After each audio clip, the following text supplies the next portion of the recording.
नमस्कार दोस्तों, स्वागत है इग्नू स्मार्ट एग्ज़ाम प्रेप में। आज की यह वीडियो आपके BPCG 174 के एग्ज़ाम की तैयारी के लिए महत्वपूर्ण वीडियो होने वाली है। आज हम इस वीडियो में पाठ्यक्रम के सबसे महत्वपूर्ण प्रश्न डिस्कस करेंगे जो आपके जून 2026 के एग्ज़ाम में आने की सबसे ज़्यादा संभावना है। कॉपी और पेन तैयार रखिए क्योंकि आज हम इसको कंसेप्ट सहित समझेंगे। चलिए बिना देरी के शुरुआत करते हैं। लेकिन उससे पहले अगर आप इग्नू के एग्ज़ाम्स में बेहतर मार्क्स लाना चाहते हैं और एग्ज़ाम ओरिएंटेड वीडियोस को मिस नहीं करना चाहते हैं तो हमारे चैनल को सब्सक्राइब ज़रूर करें ताकि हर वीडियो आप तक पहुंच पाए और आप अपने सब्जेक्ट्स में अच्छे मार्क्स ला पाएँ। और अगर आप चैनल पर पहली बार आए हैं तो सब्सक्राइब ज़रूर कीजिएगा। आपके सब्सक्राइब और लाइक से हमें इस तरह के कंटेंट लाने का मोटिवेशन मिलते रहता है। आज का हमारा पहला प्रश्न है, सोशल मीडिया शब्द का वर्णन कीजिए। मानव संज्ञान और व्यवहार पर मीडिया एवं सोशल मीडिया के प्रभाव पर प्रकाश डालिए। तो आइए समझते हैं सोशल मीडिया शब्द का अर्थ। तो ऑक्सफोर्ड डिक्शनरी और अन्य प्रसिद्ध शब्दकोशों के अनुसार सोशल मीडिया एक ऑनलाइन प्लेटफॉर्म है जो व्यक्तियों को सामग्री यानी कि कंटेंट साझा करने, आपस में जानकारी साझा करने, बातचीत करने और एक दूसरे के साथ सहयोग करके काम करने में मदद करता है।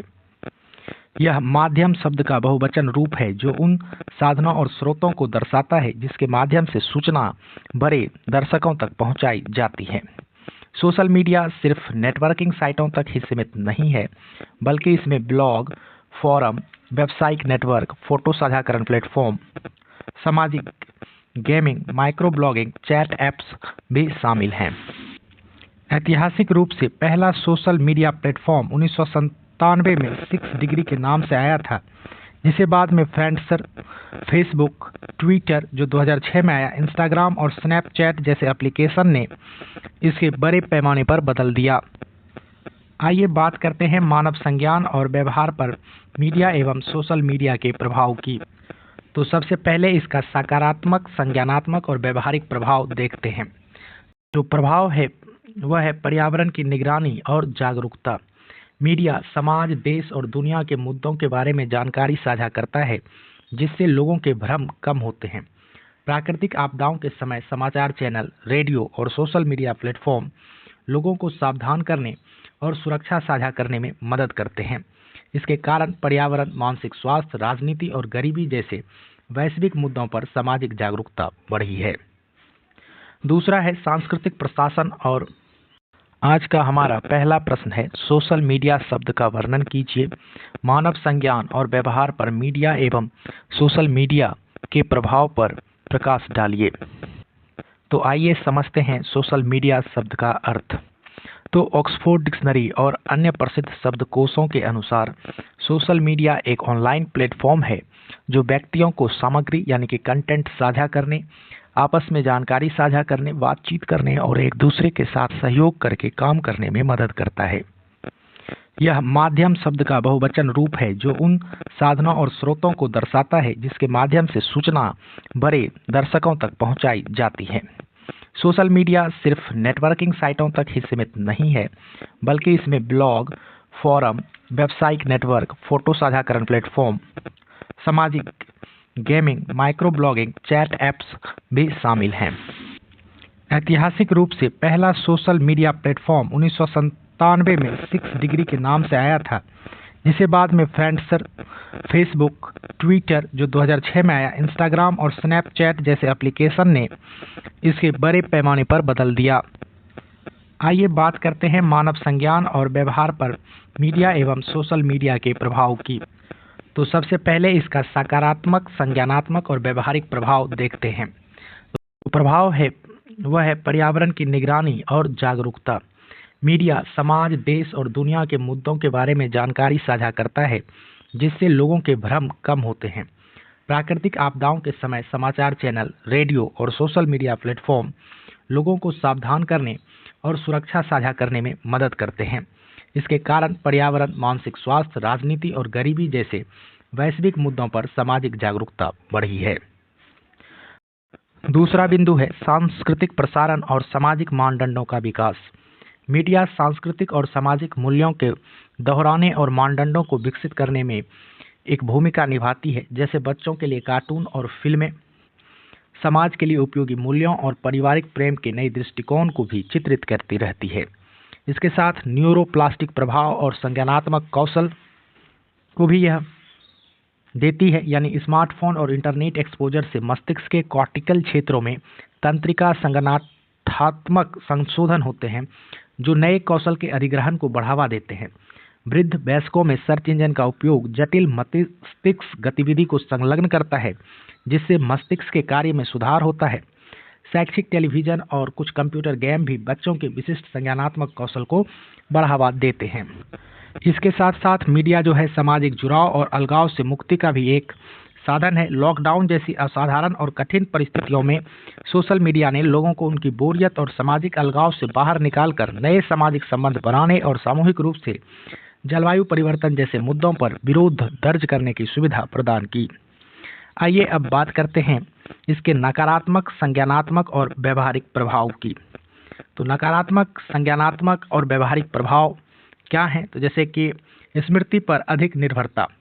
शोधकर्ता जैसे कि डॉक्टर बेंजामिन स्टॉर्म के अनुसार इंटरनेट पे लगातार निर्भरता के कारण मनुष्य की अपनी स्मृति क्षमता, यानी उसका जो मेमोरी पावर है इंसान का, वो प्रभावित हो रहा है। लोग अपने दम पर कुछ याद रखने की कोशिश नहीं करते, जिससे वे उत्तरोत्तर उपकरणों पर अधिक निर्भर होते जा रहे हैं। दूसरा है सत्य का भ्रम, यानी इल्यूजन ऑफ ट्रुथ और फर्जी खबरें। जब मीडिया या सोशल मीडिया पर किसी झूठ या गलत जानकारी को लगातार दोहराया जाता है तो लोग जो है उसको सच मानने लगते हैं। विज्ञापनदाताओं और राजनेताओं द्वारा इस तकनीक का उपयोग मानव मनोविज्ञान को प्रभावित करने के लिए किया जाता है, जिसके कारण समाज में हेरफेर, दुष्प्रचार और फर्जी खबरों का चलन बढ़ रहा है। इसके साथ साथ जो है पुष्टिकरण पूर्वाग्रह, यानी कन्फर्मेशन बायस भी होता है। सोशल मीडिया के एल्गोरिदम इस तरह सेट होते हैं कि वे व्यक्ति को केवल वही सामग्री दिखाते हैं जो उनके पहले से मौजूद विश्वासों से मेल खाती है। इस कारण व्यक्ति विरोधी विचारों की उपेक्षा करने लगता है और उसका पूर्वाग्रह अधिक मजबूत हो जाता है। इसके साथ साथ फेसबुक डिप्रेशन और आक्रामक व्यवहार। सोशल मीडिया पर दूसरों को केवल सफल और खुशहाल छवि देखने से लोगों में ऊर्ध्वगामी सामाजिक तुलना शुरू होती है, जिससे नकारात्मक शरीर की छवि, ईर्ष्या, निराशा, क्रोध और आत्मसम्मान में कमी आती है, जिसे वैज्ञानिक फेसबुक डिप्रेशन कहते हैं। इसके अतिरिक्त टेलीविजन पर आक्रामक सामग्री देखने से बच्चों के संवेगात्मक जीवन पर प्रतिकूल प्रभाव पड़ता है। इसके साथ साथ अधिक लत और मानसिक तनाव भी मीडिया का निगेटिव इम्पैक्ट है। शोध के अनुसार अधिकांश छात्र मीडिया के बिना 24 घंटे भी बिताने में असफल रहे थे। तो मीडिया से दूर रहने पर उनमें चिंता के दौरे, तृष्णा और अवसाद के लक्षण देखे गए। कमजोर किशोरों में ऑनलाइन सामग्री के कारण स्वयं को नुकसान पहुंचाने और आत्महत्या के जोखिम के बीच भी संबंध पाया गया, यानी उनमें जो है आत्महत्या जैसे तक विचार देखे गए। तो ये था हमारा पहला प्रश्न। चलिए अब बढ़ते हैं दूसरे महत्वपूर्ण सवाल की तरफ। तो दूसरा सवाल है, पैरासामाजिक संबंधों की विशेषता तथा प्रभावित करने वाले घटकों का वर्णन कीजिए। मीडिया हस्तियों और मशहूर हस्तियों के साथ विकसित होने वाले पैरासामाजिक संबंध का एक अनूठा मनोवैज्ञानिक दृष्टिकोण प्रस्तुत करते हैं। इसकी अपनी जो है विशेषता होती है जो इसे अन्य प्रकार के सामाजिक और भ्रामक संबंधों से अलग बनाती है। इसके साथ ही कई ऐसे सामाजिक और व्यक्तिगत घटक भी मौजूद हैं जो इन संबंधों की गुणवत्ता और गहराई को सीधे तौर पर प्रभावित करते हैं। तो आइए पहले जानते हैं कि पैरासामाजिक संबंधों की मुख्य विशेषता क्या है। तो यह संबंध जो है पूरी तरह से एक तरफा और स्वैच्छिक प्रकृति के होते हैं। इसका मतलब यह है कि मीडिया उपभोक्ता अपनी स्वेच्छा से किसी चरित्र को चुनता है, उनकी गतिविधियों में रुचि लेता है, समय देता है, जबकि दूसरा पक्ष सेलिब्रिटी इस पूरे जुड़ाव से पूरी तरह अनभिज्ञ होता है। यानी सेलिब्रिटी को कोई मतलब नहीं होता, लेकिन जो इसको फॉलो कर रहा है उसको जो है बहुत ज़्यादा उससे मतलब होता है। इसके साथ इस प्रकार के संबंधों को बनाए रखने के लिए उपभोक्ताओं की तरफ से निरंतर निवेश की आवश्यकता होती है। मीडिया उपभोक्ता इन आभासी पात्रों के प्रति अपना कीमती समय, मानसिक ऊर्जा और कई प्रकार के संवेग या भावनाओं का भारी निवेश करते हैं। यानी कि वो जो है सेलिब्रिटी के बातों, विचारों और उनके जो है लाइफस्टाइल से ज़्यादातर प्रभावित होते हैं। इसके साथ साथ पारस्परिक आकर्षण के नियम भी यहाँ समान रूप से लागू होते हैं। वास्तविक जीवन के सामाजिक संबंधों की तरह ही इन काल्पनिक या दूरस्थ संबंधों में भी आकर्षण, लगाव और घनिष्ठता की भावना काम करती है। जिस प्रकार वास्तविक रिश्ते को समय समय पर देखभाल या रखरखाव की आवश्यकता होती है, ठीक वैसे ही पारासामाजिक संबंधों को भी लगातार मीडिया सामग्री देखने और जुड़े रहने के माध्यम से बनाए रखने की आवश्यकता होती है। यानी इंटरनेट कनेक्शन नहीं रहेगा तो आप जो है इस तरह के संबंध में नहीं जुड़ सकते हैं। यह संबंध किसी भी प्रकार के हानिकारक या भ्रमपूर्ण व्यवहार से भिन्न माने जाते हैं। पारासामाजिक संबंधों को सामान्य तौर पर किसी के जो है पीछा करने वाला व्यवहार यानी स्टॉकिंग, गंभीर भ्रम या सामाजिक रूप से अनुपयुक्त या हानिकारक व्यवहार के अन्य रूपों से बिल्कुल अलग श्रेणी में रखा जाता है, क्योंकि यह मीडिया उपभोग का एक स्वाभाविक और सामान्य हिस्सा है। आधुनिक तकनीक के कारण इन संबंधों के परिदृश्य में अब बड़ा बदलाव आ रहा है। इंटरनेट, सोशल मीडिया के विभिन्न मंच, विज्ञापनदाताएं और विशाल डेटा के आगमन से अब यह संबंध पूरी तरह से एक तरफा नहीं रह गया है। आधुनिक संचार के माध्यमों के कारण अब इन संबंधों को कुछ हद तक दो तरफा बनाने की संभावना पैदा होने लगी है।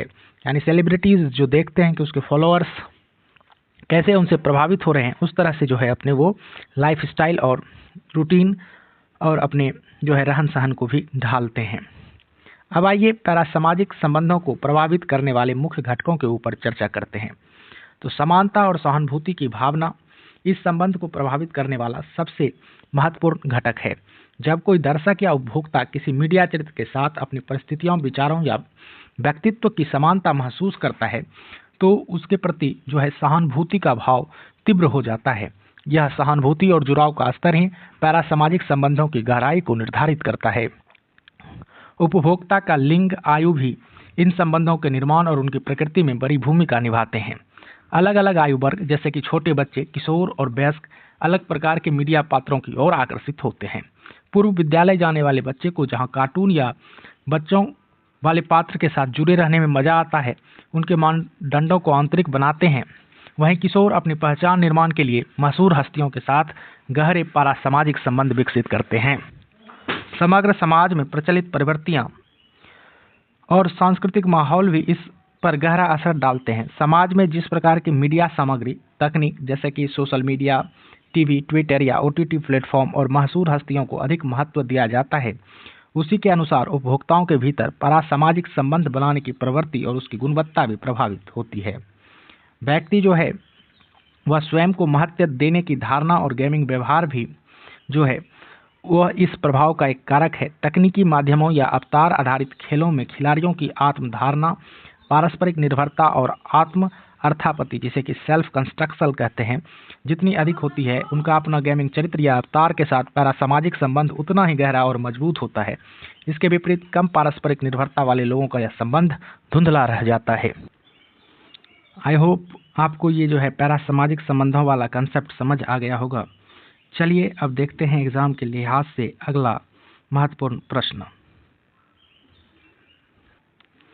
तो हमारा यह प्रश्न है, इंटरनेट व्यसन, विकार तथा लोगों पर इसके प्रभाव का वर्णन कीजिए। तो इंटरनेट व्यसन विकार जो है आधुनिक समय में एक गंभीर मनोवैज्ञानिक और व्यवहारिक समस्या के रूप में उभरा है। यद्यपि इंटरनेट ने वैश्विक स्तर पर सूचनाओं के आदान प्रदान और संचार को अत्यंत सुलभ बना दिया है, लेकिन इसका अत्यधिक और अनियंत्रित उपयोग व्यक्ति के मानसिक तथा शारीरिक रूप से पंगु बना देता है। तो इंटरनेट व्यसन के विकार की जो अवधारणा है वह क्या कहती है? तो हुआंग और अलेसी ये 1996 में इन्होंने लिखा कि तेजी से बढ़ते संचार साधनों के कारण इंटरनेट का सर्वापयोगीकरण बढ़ा है, जिससे इसके नकारात्मक प्रभावों की ओर ध्यान आकर्षित किया है। वर्तमान में अमेरिकन साइकेट्रिक एसोसिएशन के मैनुअल यानी DSM-5 द्वारा इसे एक स्वतंत्र मानसिक विकार के रूप में पूरी तरह मान्यता नहीं दी गई है, लेकिन वीडियो गेम व्यसन को इसमें शामिल किया गया है। तो मनोवैज्ञानिक इंटरनेट व्यसन के निर्धारण के लिए जुआ विकार के नैदानिक मानदंडों को आधार मानते हैं, जिसके तहत व्यक्ति में इंटरनेट गतिविधियों को लेकर अधिक व्यस्तता देखी जा रही है। लेकिन लोग जो है ज़्यादा बिजी हो रहे हैं, वह इंटरनेट उपयोग करने के अपने आवेग को बार बार रोकने में विफल रहता है। संतुष्टि प्राप्त करने के लिए, इंटरनेट तक पहुंच बनाने के लिए वह अत्यधिक प्रयास करता है। इसके अलावा शारीरिक या मनोवैज्ञानिक समस्याओं की जानकारी के बावजूद वह इसका अत्यधिक उपयोग जारी रखता है। लोगों को पता है कि इससे जो है हमको फिजिकल या साइकोलॉजिकल प्रॉब्लम हो सकता है, लेकिन फिर भी वह जो है इंटरनेट का यूज जारी रखता है। वास्तविक समस्या तब उत्पन्न होती है जब व्यक्ति इंटरनेट की दिनचर्या के कारण अपने सामान्य दैनिक कार्यों को बंद कर देता है और उसका जो है सामाजिक जीवन प्रभावित होने लगता है, जैसे अत्यधिक वीडियो गेम खेलना, social networking, chatting, blogging, online shopping, pornography, ये सब जो है इसके उपयोग का प्रमुख कारण है इंटरनेट व्यसन का। आइए अब जानते हैं कि इंटरनेट व्यसन का व्यक्ति और समाज पर क्या क्या प्रभाव पड़ते हैं। पहला है मस्तिष्क की संरचना पर प्रभाव। तो जो शोध हुए हैं यह दर्शाते हैं कि इंटरनेट के व्यसनी लोगों की मस्तिष्क संरचना और उनकी प्रतिक्रियाएं वैसे ही होती हैं जैसी ड्रग्स या शराब पर निर्भर व्यक्तियों की होती है। इंटरनेट उपयोग के दौरान मस्तिष्क में डोपामाइन नामक एक न्यूरोट्रांसमीटर का स्त्राव होता है जो आनंद और संतुष्टि के लिए उत्तरदायी है। यही जैविक रसायन व्यक्ति में निर्भरता पैदा करता है, जिससे तृप्त होने के लिए वह और अधिक इंटरनेट का उपयोग करने के लिए ललायित रहता है। दूसरा जो प्रभाव है वह है मानसिक और संवेगात्मक स्वास्थ्य पर असर। इंटरनेट व्यसन के कारण लोगों में निम्न स्तर का आत्मसम्मान, खराब नींद की गुणवत्ता और मूड विकार जैसे समस्याएं पैदा हो रही हैं। इससे शिकार व्यक्तियों में अवसाद यानी डिप्रेशन, एंजाइटी यानी दुश्चिंता, तनाव, आक्रामकता, व्यामोह और अति संवेदनशीलता जैसी सहरुग्णता जिसे कम्बोलिडिटी कहते हैं, ये सारी चीजें देखी जाती हैं। इसके अलावा स्क्रीन टाइम का उच्च स्तर युवाओं में अपराध बोध की भी भावनाओं को बढ़ाता है। यानी ज़्यादा आप जो स्क्रीन टाइम देखिएगा तो लगेगा कि क्या कर रहे हैं, नहीं कर रहे हैं, क्यों इतना रील देख रहे हैं। इसके साथ साथ जो है पारस्परिक संबंधों और सामाजिक जीवन में गिरावट भी लाता है। तो अत्यधिक इंटरनेट के उपयोग के कारण व्यक्ति वास्तविक दुनिया से कट जाता है, जिसके परिणाम स्वरूप सामाजिक अलगाव बढ़ता है और पारस्परिक संबंधों में गिरावट आती है। जो व्यक्ति है वह विद्यालय, कार्यस्थल या घर के प्रमुख दायित्वों को पूरा करने में विफल होने लगता है। कई मामलों में इसके कारण विद्यालय के नियमों या स्थापित कानूनों के उल्लंघन का भी व्यवहार पनपता है। इसके साथ साथ शारीरिक स्वास्थ्य को भी नुकसान है। स्क्रीन पर लगातार बैठे रहने के कारण युवाओं में मोटापे की समस्या और अस्वस्थ खान पान यानी आहार विकार का चलन तेजी से बढ़ा है। दक्षिण कोरिया जैसे देशों में किए गए व्यक्तिगत अध्ययनों से यह भी सामने आया है कि बिना किसी विराम के कई दिनों तक लगातार वीडियो गेम खेलने के कारण थकावट से कुछ गेमर्स की मृत्यु तक हो चुकी है, जिसके बाद वहां इसे राष्ट्रीय स्वास्थ्य रक्षा संकट घोषित किया गया। इसके साथ साथ यह क्रियात्मक और क्षमता और अवसरों की हानि भी कराती है। इस विकार से ग्रस्त व्यक्ति अपनी इंटरनेट गतिविधियों के कारण कैरियर, नौकरी या शैक्षणिक अवसरों को खतरा में डाल देता है या खो देता है। वह इंटरनेट के उपयोग को कम करने के असफल प्रयास करता है और समय बीतने के साथ उसकी क्रियात्मक क्षमता जो है पूरी तरह से प्रभावित हो जाती है। तो दोस्तों, उम्मीद है कि आप इंटरनेट व्यसन और इसके जो है प्रभाव को बिल्कुल समझ गए होंगे। चलिए अब अगले प्रश्न पर चलते हैं। हमारा चौथा प्रश्न है, यहाँ पर प्रत्येक पर 200 शब्दों में टिप्पणियाँ लिखना है। पहला है मीडिया एवं मनोविज्ञान के बीच संबंध और दूसरा है मीडिया मनोवैज्ञानिक की भूमिकाएं। चलिए तो बात करते हैं मीडिया एवं मनोविज्ञान के बीच संबंध की। तो मीडिया और मनोविज्ञान के बीच एक सच्चा और साझा संबंध होता है। मीडिया और मनोविज्ञान के बीच का यह संबंध गहरा और पारस्परिक है। विज्ञापन, फिल्में, राजनीति और मनोरंजन उद्योग जैसी विभिन्न विधाएं इंसानी दिमाग और व्यवहार को प्रभावित करने या बदलने के लिए हमेशा मनोविज्ञान की ही समझ का सहारा लेती है। तो मनोविज्ञान का मुख्य उद्देश्य यह पता लगाना है कि यह प्रभाव किस हद तक और किस स्तर तक संभव है। दूसरी जो बात है वह तकनीकी नियतिवाद और स्वयं के विस्तार पर है। यानी तकनीक और मीडिया समाज को एक नया आकार देते हैं। प्रसिद्ध मीडिया विद्वान मार्शल मैकलुहान ने मीडिया को स्वयं का विस्तार के रूप में परिभाषित किया है। उनका मानना था कि मीडिया का अपने आप में कोई स्वतंत्र अर्थ नहीं होता, बल्कि यह मनुष्य ही है जो अपनी क्षमता के अनुसार सूचनाओं को अनुभव करता है और फिर उसका उपयोग अपने आसपास की दुनिया को बदलने या उसे आकार देने के लिए करता है। इसके साथ साथ यह एक जटिल और निरंतर चलने वाला चक्र जैसा है। रटलेस ने 2010 के एक संपूर्ण व्यवस्था मॉडल के अनुसार मीडिया और मनोविज्ञान का संबंध निरंतर चलने वाला चक्र यानी एक लूप की तरह है। इस व्यवस्था में तकनीकी विकास जैसे आईपैड या टैबलेट, सामग्री का उत्पादन जैसे कि पुस्तक, संगीत, समाचार, कॉमेडी, उस सामग्री का प्रत्यक्षण या उपभोग यानी कि ये सारी सामग्री 24/7 उपलब्ध रहता है। उपभोक्ता की प्रतिक्रिया जैसे कि इंटरनेट की लत वगैरह इसमें शामिल है। ये सभी घटक एक दूसरे के साथ सह अस्तित्व में रहते हैं और एक दूसरे को प्रभावित करते हैं। इसके साथ साथ यह जो है अभी एक अध्ययन का उभरता हुआ क्षेत्र है। अमेरिकन साइकोलॉजिकल एसोसिएशन ने 1986 में मनोविज्ञान की एक अलग श्रेणी के रूप में मान्यता दी। हालांकि इसका क्षेत्र अक्सर समाचार शास्त्र, संचार विज्ञान, मीडिया अध्ययन और राजनीतिक मनोविज्ञान जैसे विषयों के साथ आच्छादन यानी ओवरलैपिंग का रहा। 1990 के दशक में प्रौद्योगिकी के बढ़ते महत्व को देखते हुए अमेरिकन साइकोलॉजिकल एसोसिएशन ने इसका नाम बदलकर मीडिया मनोविज्ञान एवं संचार प्रौद्योगिकी विभाग कर दिया, ताकि इंसानी व्यवहार पर तकनीकी के प्रभाव को और स्पष्टता से समझा जा सके। इसके साथ साथ इसका जो है जागरूकता और समाज पर भी प्रभाव पड़ता है। मीडिया और मनोविज्ञान के संबंधों को समझना आम जनता के लिए बेहद जरूरी है। इसका गहरा अध्ययन जनता को अधिक शिक्षित और जागरूक बनाता है, जिससे उनके साथ मीडिया के जरिए हेराफेरी जो करने की संभावना है वह कम हो जाती है। आइए बात करते हैं अब मीडिया मनोवैज्ञानिक की भूमिका की। तो मीडिया मनोवैज्ञानिक की बहुआयामी और विविध भूमिकाएं होती हैं। तो अमेरिकन साइकोलॉजिकल एसोसिएशन डिवीजन के अनुसार एक मीडिया मनोवैज्ञानिक की भूमिका समाज में बहुआयामी होती है। वे एक ही समय में शोधकर्ता, संचारक और मानसिक स्वास्थ्य प्रदाता, शिक्षक, सलाहकार और नीति निर्माता के रूप में कार्य करते हैं। यानी एक मीडिया मनोवैज्ञानिक जो है इतने सारे कार्य एक ही टाइम पे करता है। तो इनका जो मुख्य कार्य है व्यक्ति, समाज और मीडिया के प्रभावों को सुधारना और इसके लिए मनोविज्ञान के सिद्धांतों को लागू करना है। इसके साथ साथ ये जो है तकनीकी प्रगति और अनुकूलन भी प्रदान करते हैं। पामेला रटलेज के अनुसार मीडिया मनोवैज्ञानिकों का एक प्रमुख कार्य लोगों की तकनीकी प्रगति को तीव्र गति के अनुकूल बनाने में मदद करना है। इसके साथ ही वह यह भी स्पष्ट करते हैं कि मीडिया के उपयोग और इंसानी व्यवहार के बीच सहसंबंध हमेशा एक जैसा नहीं होता है। वे तकनीक, उसके इंटरफेस, उपयोगिता और सामग्री का मनोवैज्ञानिक मूल्यांकन भी करते हैं। इसके साथ साथ मीडिया मनोवैज्ञानिक व्यावसायिक और नैतिक मानकों का भी विकास करते हैं। डॉक्टर लिली क्राइडल और बर्नार्ड जे लुस्किन के अनुसार मीडिया मनोवैज्ञानिक लेखक, पत्रकारों और कार्यक्रम निर्माताओं के लिए नैतिक आचरण और व्यावसायिक मानकों को तय करते हैं ताकि उनकी जिम्मेदारी बढ़ाई जा सके। वे मीडिया प्रस्तुतियों, लेखन और मीडिया कार्यक्रमों में अपनी विशेषज्ञता के माध्यम से समाज को सही दिशा देने के लिए कोचिंग और परामर्श सेवा भी प्रदान करते हैं। इसके साथ साथ ये जो है मीडिया मनोवैज्ञानिक हाशिए पर मौजूद समूहों के लिए भी कार्य करते हैं। तो मीडिया मनोवैज्ञानिक की जो एक महत्वपूर्ण भूमिका है समाज के दिव्यांग समूहों, बच्चों और हाशिए पर रहने वाली आबादी के लिए उनकी शारीरिक और विकासात्मक आवश्यकताओं के अनुसार नवाचारी यानी कि इनोवेटिव मीडिया सामग्री का विकास करना। इसके अलावा वे असाधारण, विसामान्यता या आपराधिक पृष्ठभूमि वाली आबादी के साथ भी काम करते हैं। इसके साथ ये जो है गलत सूचना और प्रोपेगेंडा के खिलाफ भी जागरूकता फैलाते हैं।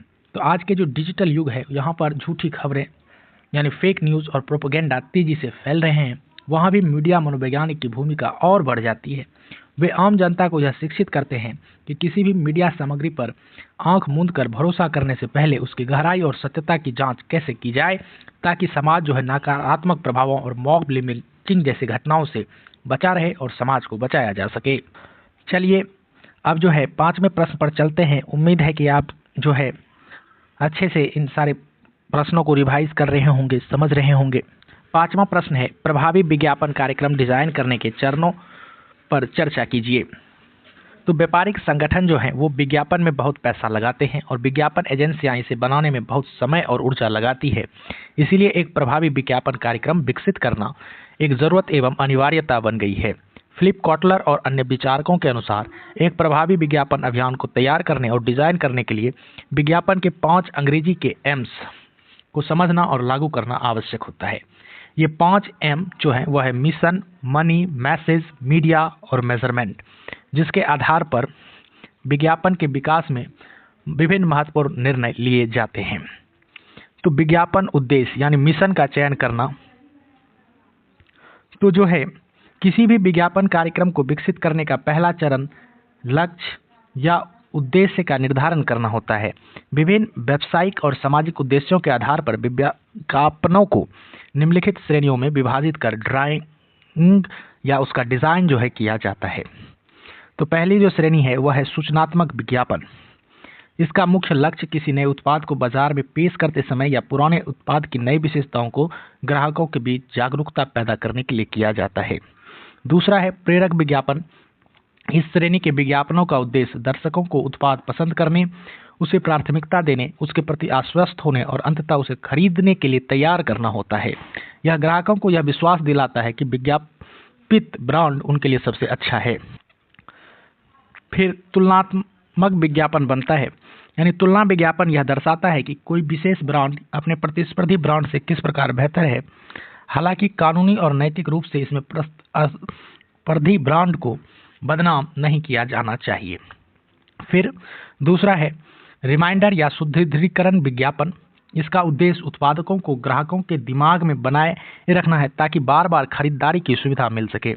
वहीं सुदृढ़ीकरण विज्ञापन मौजूदा ग्राहकों को यह आश्वस्त करता है कि उन्होंने उक्त उत्पाद को खरीदकर बिल्कुल सही चुनाव किया है। दूसरा जो एम है वह है विज्ञापन बजट, यानी मनी पर निर्णय लेना। विज्ञापन अभियान पर कितना खर्च किया जा सकता है, इसका निर्धारण करना विज्ञापन कार्यक्रम का दूसरा सबसे महत्वपूर्ण चरण है। बजट तय करने के लिए इनपुट लागत, यानी कि अभियान निर्माण की लागत, और आउटपुट, यानी जो अपेक्षित राजस्व रिटर्न आएगा, उसकी समझ होना आवश्यक होती है। तो बजट का निर्धारण करते समय निम्नलिखित मुख्य कारकों को ध्यान में रखा जाता है। इसमें 3 कारक हैं। उत्पाद के जीवन चक्र का चरण। एक नई कंपनी या किसी नए उत्पाद को बाजार में स्थापित करने के लिए विज्ञापनों पर बहुत अधिक खर्च करने की आवश्यकता होती है, जबकि पुरानी और स्थापित कंपनियों को तुलनात्मक रूप से कम खर्च करना पड़ता है। फिर बाजार हिस्सेदारी और उपभोक्ता आधार को भी देखना होता है। यदि किसी ब्रांड ने बाजार पर पहले से ही बड़ा कब्जा कर रखा है और उसका उपभोक्ता आधार मजबूत है, तो उसे केवल ब्रांड बनाए रखने के लिए बजट चाहिए होता है। लेकिन बाजार में कड़ी प्रतिस्पर्धा होने पर, जैसे कंपटीशन होने पर, जैसे कि कोका कोला और पेप्सी के बीच, तो बाजार हिस्सेदारी न खोने के लिए स्थापित होने के बावजूद बहुत बड़ा बजट खर्च करना पड़ता है। इसके साथ साथ जो है विज्ञापनों की आवृत्ति और प्रतिस्थापन क्षमता को भी देखना होता है कि विज्ञापन कितनी बार, यानी कि फ्रीक्वेंसी में प्रसारित किया जाना है, जिससे बजट सीधा प्रभावित होता है। इसके अतिरिक्त यदि बाजार में सभी ब्रांड एक ही प्रकार के उत्पाद जैसे डिटर्जेंट पेशकश कर रहे हैं, तो उत्पाद प्रतिस्थापन क्षमता अधिक होने के कारण जो है विज्ञापन का बजट बड़ा रखना पड़ता है। अब जो तीसरा एम है वह है विज्ञापन अभियान और संदेश को विकसित करना, यानी मैसेजिंग। तो यह चरण जो है सबसे अधिक रचनात्मकता की मांग करता है, क्योंकि इसके अंतर्गत संदेश का निर्माण, उसका मूल्यांकन शामिल है। उपभोक्ताओं के सामने उपलब्ध सूचना अव्यवस्था को काटने के लिए रचनात्मक रणनीति अपनाई जाती है। तो मैसेज डिजाइनिंग, जो संदेश डिजाइनिंग है और जो निष्पादन है, उसकी मुख्य तकनीकें में इस प्रकार बातें शामिल हैं, जैसे कंटेंट और संदेश रणनीति।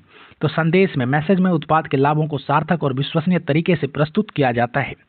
एक ऐसा आंतरिक ब्रांड विचार विकसित किया जाता है जो अद्वितीय और अविस्मरणीय हो। जैसे क्या चल रहा है, तो उत्तर आता है फॉग चल रहा है। तो इस तरह का जो है बातें अविस्मरणीय और यूनिक होता है। इसके साथ साथ ये मनोदशा, संवेग और अपीलों का उपयोग करते हैं। विज्ञापन उपभोक्ताओं को आकर्षित करने के लिए हास्य, प्यार, खुशी, सुरक्षा की भावना, कभी कभी डर या उदासी जैसे संबोधनों का उपयोग करते हैं, जैसे सर्फ एक्सल का दाग अच्छे हैं अभियान। इसके साथ साथ जो है स्रोत और विश्वसनीयता और वैज्ञानिक प्रमाण की भी जरूरत होती है। तो विज्ञापन को जो है प्रभावी, अट्रैक्टिव बनाने के लिए डॉक्टर, वैज्ञानिक या मशहूर हस्तियों को शामिल किया जाता है ताकि विश्वसनीय लगे। उदाहरण के लिए 99.9% कीटाणुओं को मारता है डिटॉल। इस तरह के सांख्यिकी और वैज्ञानिक डाटा का प्रदर्शन करना भी जरूरी है। इसके साथ साथ मैसेज देने के लिए, संदेश देने के लिए सही मीडिया का चयन करना, यानी विज्ञापन का जब संदेश तैयार हो गया तो उसे लक्षित दर्शकों तक पहुंचाने के लिए सबसे उपयुक्त और किफायती संचार माध्यम का जो है चयन किया जाता है। इसके लिए जो है 4 महत्वपूर्ण स्तरों पर निर्णय लिए जाते हैं, जैसे कि पहुंच, आवृत्ति या प्रभाव का निर्धारण होता है। पहुंच का तात्पर्य यह है कि विज्ञापन देने वाले लोगों की संख्या कितनी है, जबकि आवृत्ति यह बताती है कि लक्षित दर्शकों ने कितनी बार विज्ञापन देखा है। नया उत्पाद लॉन्च करते समय पहुंच और प्रतिस्पर्धा में बनाए रखने के लिए या बने रहने के लिए जो है आवृत्ति पर ध्यान दिया जाता है। अब है कि प्रमुख मीडिया प्रकारों में से चुनना। यानी बहुत सारे विकल्प होते हैं, जैसे टेलीविज़न है बड़े पैमाने पर प्रदर्शन के लिए, रेडियो है स्थानीय पहुंच के लिए, समाचार पत्र या पत्रिकाएं लंबे समय तक रहने वाले प्रभाव या भौगोलिक चयनात्मकता के लिए, और डिजिटल और सोशल मीडिया अधिक संवादात्मक और वास्तविक समय के जुड़ाव के लिए। तो इन सब में से आदमी को चुनना होता है कि कहाँ वो जो है एडवर्टीजमेंट करेगा। इसके साथ विशिष्ट मीडिया संवाहक और समय। तो मीडिया प्रकार चुनने के बाद जो है सटीक प्लेटफॉर्म का चयन किया जाता है, जैसे टीवी के लिए स्टार स्पोर्ट्स या समाचार पत्र के लिए दैनिक जागरण या Amar Ujala, times of India, कुछ भी आप चयन कर सकते हैं। इसके साथ ही विज्ञापन का समय तय किया जाता है, जो कई बार मौसमी मांग जैसे कि गर्मी में एसी और कूलर के विज्ञापन पर भी चीज़ें निर्भर करती हैं। चलिए अब बात करते हैं कि विज्ञापन के प्रभाव का मूल्यांकन करना। तो यह जो है लास्ट एम इसका अंतिम और अनिवार्य चरण है। इसके माध्यम से यह आकलित किया जाता है कि विज्ञापन पर किया गया निवेश जो है ब्रांड लोकप्रियता और खरीद के मामले में सफल रहा या असफल रहा। तो इसका जो है 2 तरीके से मूल्यांकन किया जाता है। पहला है संचार प्रभाव का आकलन किया जाता है। इसके अंतर्गत विज्ञापन अभियान चलाने से पहले और विज्ञापन अभियान चलाने के बाद ग्राहकों के बीच उत्पाद की जागरूकता, ज्ञान और उनकी वरीयता का जो है तुलनात्मक अध्ययन किया जाता है। इसके साथ साथ बिक्री और लाभ पर प्रभाव देखा जाता है।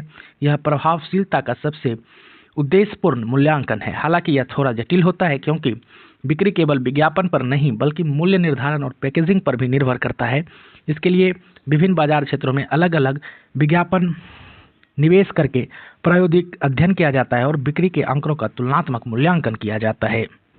तो दोस्तों, आई होप कि आप जो है प्रभावी विज्ञापन बनाने के विभिन्न चरणों को अच्छे से समझ गए होंगे। यहाँ पर जो है 5M महत्वपूर्ण है, जिसका आप जो है फ्लो चार्ट बना करके भी उपयोग कर सकते हैं। अब आइए बात करते हैं अगले महत्वपूर्ण सवाल की, जो है हमें यहाँ पर प्रत्येक पर 200 शब्दों में टिप्पणियाँ लिखना है। पहला है मीडिया में अपराधों का निरूपण और दूसरा है साइबर अपराध और इसका वर्गीकरण। तो चलिए बात करते हैं मीडिया में अपराधों का निरूपण। हमारे समकालीन समाज में जो है मीडिया अपराध से संबंधित सांख्यिकीय आंकड़ों, प्रचलित अपराधों के प्रकार और जोखिम वाले लोगों की जानकारी हमारे सामने प्रस्तुत करने में मीडिया महत्वपूर्ण भूमिका निभाता है। क्योंकि आमतौर पर इस क्षेत्र में आम जनता के व्यक्तिगत अनुभव की कमी होती है, मीडिया में अपराधों के निरूपण को मुख्य रूप से 2 भागों में समझा जा सकता है। तो पहला जो भाग है वह है अपराध समाचार के रूप में निरूपण। तो यह पत्रकार, संपादक और कार्य की परिस्थितियों और समाचार स्रोतों जैसे पुलिस, राजनेताओं तथा प्रेरित संगठनों के बीच एक जटिल प्रक्रमण और प्राथमिकता देने वाली प्रक्रियाओं के परिणाम स्वरूप होता है। समाचार चैनल और समाचार पत्रों के संपादकों के व्यावसायिक हित, दक्षता तथा लागत प्रभावशीलता को अधिकतम करना चाहते हैं, जिसके कारण कई बार अपराध सामग्री की प्राथमिकता से समझौता हो जाता है। आज के समय में संपत्ति या धोखाधड़ी की तुलना में यौन अपराध और हिंसा को अधिक नाटकीय रूप से प्रस्तुत किया जाता है। यदि अपराध में प्रसिद्ध हस्तियां या उल्लेखनीय लोग शामिल हों तो वे समाचार अधिक प्रतिष्ठित हो जाते हैं। इनकी प्रस्तुति में भाषाई और दृष्टिगत रूप से ऐसा आवेग पैदा किया जाता है जो व्यक्तिगत रूप से सहानुभूति, तिरस्कार या सदमे का संवेग उत्पन्न करे। किसी अपराध की छवि या वीडियो फुटेज की उपलब्धता भी यह तय करती है कि उसे प्रसारित किया जाएगा या नहीं, जिससे पीड़ित या अपराधी को एक विशिष्ट दर्जा मिल जाता है। चलिए अब इसके दूसरे रूप की बात करते हैं, यानी अपराध नाटक के रूप में जो निरूपण होता है वो क्या होता है। तो अपराध की लोकप्रियता और न्याय से संबंधित मनोरंजन के कारण इसे मीडिया में पलायनवाद का एक रूप माना जाता है, जहां विशेष रूप से असाधारण क्षमता वाले लोगों के आकर्षक अपराधों, लड़ाइयों और दुस्साहसों का महिमा मंडन किया जाता है। सिनेमा और टेलीविजन श्रृंखलाएं अक्सर पुलिस, जासूसों, सेंधमारी और गैंगस्टर कहानियों के इर्द गिर्द घूमती रहती है। यहाँ तक कि प्रेम कहानियों में भी डॉन या अपराधी नायकों के कार्य को तर्कसंगत ठहराकर उसके प्रति सहानुभूति, दुख, दया की भावना पैदा करने की कोशिश की जाती है। उदाहरण के लिए मनी हाइस्ट जैसी श्रृंखलाएं जो हैं युवाओं के बीच जो है विश्वव्यापी घटनाएं बन चुकी हैं। चलिए अब इसके दूसरे हिस्से पर बात करते हैं, साइबर अपराध और इसका वर्गीकरण। तो प्रौद्योगिकी की प्रगति के साथ जो इंटरनेट और इलेक्ट्रॉनिक गैजेट्स है, इसके माध्यम से देश के एक कोने में बैठकर, यानी कि एक देश में बैठकर दूसरे देश में अपराध करना सक्रिय रूप से आसान हो गया है। तो इन्हें साइबर आश्रित अपराध भी कहा जाता है, जिन्हें केवल कंप्यूटर, लैपटॉप या नेटवर्क या सूचना संचार प्रौद्योगिकी की सहायता से ही अंजाम दिया जा सकता है। इसकी सबसे बड़ी विशेषता यह है कि इसमें पीड़ित और अपराधी का सीधा संपर्क में आना आवश्यक नहीं होता है। शर्मा और बरुआ 2017 के अनुसार साइबर अपराध का वर्गीकरण निम्नलिखित प्रमुख 4 आधारों पर किया जाता है। तो आइए इन 4 प्रमुख आधारों को समझते हैं। यानी कि पहला है एक व्यक्ति के खिलाफ साइबर अपराध। इसमें जो है ईमेल स्पूफिंग हो सकता है। इसमें जाली ईमेल हेडर बनाया जाता है जिससे संदेश किसी वैध या ज्ञात स्रोत से आया हुआ प्रतीत होता है। फिर इसमें स्पैमिंग शामिल है। इसमें स्पैम बॉट्स के माध्यम से इंटरनेट पर ईमेलों की जो है एड्रेस को तलाश करके सामूहिक रूप से जंक संदेश के रूप में बार बार ईमेल भेजे जाते हैं। इसके साथ साथ साइबर मानहानि, इसके अंतर्गत साइबर स्पेस के माध्यम से डिजिटल रूप से दूसरों की नज़र में किसी व्यक्ति की प्रतिष्ठा को नुकसान पहुंचाया जाता है। फिर इंटरनेट रिले चैट का उपयोग किया जाता है। चैट रूम के माध्यम से अपराधियों द्वारा बच्चों को आकर्षित करना, जबरन वसूली और यौन उत्पीड़न और धमकियां देना जैसी गतिविधियां शामिल की जाती है। फिर आता है फिशिंग। इसमें हमलावर किसी प्रतिष्ठित व्यक्ति या IT विशेषज्ञ होने का नाटक करके उपयोगकर्ता के लॉगिन या खाते की जानकारी चुराते हैं। दूसरा है संपत्ति के खिलाफ साइबर अपराध। इसमें कंप्यूटर के माध्यम से जानबूझकर दूसरों की भौतिक संपदा को नुकसान पहुंचाया जाता है, जैसे सॉफ्टवेयर पायरेसी यानी अनाधिकृत नकल करना, कॉपीराइट उल्लंघन, बिना अनुमति संगीत, सॉफ्टवेयर या टेक्स्ट का उपयोग या ट्रेडमार्क का जो है अनाधिकृत उपयोग करना। तीसरा जो रूप है वह है संगठन के खिलाफ साइबर अपराध। इसके अंतर्गत किसी संस्था के नेटवर्क पर हमला करके उसके संसाधनों का अत्यधिक अनुचित उपयोग किया जाता है ताकि वास्तविक उपयोगकर्ता के लिए बाधा उत्पन्न हो। इसमें अनाधिकृत रूप से डेटा बदलना या मिटाना, गोपनीय जानकारी चोरी करना, ईमेल बॉम्बिंग यानी मेल बॉक्स भरने के लिए एक ही पते पर ढेर सारे ईमेल भेजना, सलामी हमला, बैंक या क्रेडिट कार्ड के ऑनलाइन डाटाबेस पर हमला करके धीरे धीरे छोटी रकम निकालना जिससे पता आसानी से ना चले, ये सब चीज़ें शामिल हैं। और चौथा है समाज के खिलाफ साइबर अपराध। इसके अंतर्गत व्यापक रूप से समाज को प्रभावित करने वाली गतिविधियां आती हैं, जैसे डिजिटल माध्यम से जालसाजी करना, झूठे दस्तावेज और नकली हस्ताक्षर तैयार करना, जाली मुद्रा या नकली राजस्व तैयार करना। इसमें वेब जैकिंग भी शामिल है, जहां एक नकली वेबसाइट बनाकर पीड़ित को दूसरे लिंक पर पुनर्निर्देशित किया जाता है और उसके पूरे सिस्टम पर नियंत्रण प्राप्त कर लिया जाता है। तो दोस्तों ये थे BPCG 174 के 6 सबसे स्पेशल एग्ज़ाम प्रश्न। अगर आप इन 6 सवालों को अच्छे से तैयार कर लेते हैं तो आपको एग्ज़ाम में बहुत मदद मिलेगी। मुझे उम्मीद है कि यह वीडियो आपके लिए काफ़ी हेल्पफुल रही होगी। अगर आपको यह वीडियो पसंद आया तो वीडियो को लाइक करें, और हाँ, अगर आपने अभी तक हमारे चैनल को सब्सक्राइब नहीं किया है तो अभी कर लीजिए। जल्द ही इसका जो है पार्ट 2 आने वाला है, जिसमें मैं आपके साथ मिलूँगा 4-5 और महत्वपूर्ण प्रश्न के साथ। बेस्ट ऑफ लक आपके एग्ज़ाम्स के लिए। मिलते हैं अगले पार्ट में। तब तक के लिए पढ़ते रहिए, बढ़ते रहिए। जय हिंद।